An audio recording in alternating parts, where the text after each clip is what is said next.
அஸ்ஸலாமு அலைக்கும். இன்றைக்கி நம்ம பார்க்க போகிறது, யார் இந்த திக்ரை ஓதுகின்றார்களோ அவர்கள் பாவங்கள் கடல் நுரையளவு இருந்தாலும் மன்னிக்கப்படும். அபூ ஹுரைரா ரலியல்லாஹு அன்ஹு அறிவிக்கின்றார்கள், யார் ஒவ்வொரு 33 வாட்டி சுப்ஹானல்லாஹ், 33 வாட்டி அல்ஹம்துலில்லாஹ், 33 வாட்டி அல்லாஹு அக்பர் என்று சொல்லிட்டு கடைசியாக லா இலாஹா இல்லல்லாஹ் வஹ்தஹு லா ஷரீக்க லஹு லஹுல் முல்கு வலஹுல் ஹம்து வஹுவ அலா குல்லி ஷைஇன் கதீர் என்ற திக்ரு ஒரு வாட்டி ஓதிட்டு, இதோட தர்ஜுமா இப்போ பார்க்கலாம். வணக்கத்திற்குரிய அல்லாஹ்வை தவிர வேறு யாரும் இல்லை.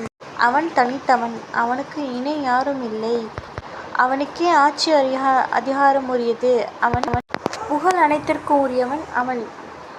அவன் எல்லாவற்றின் மீது வலிமையுடையவன்.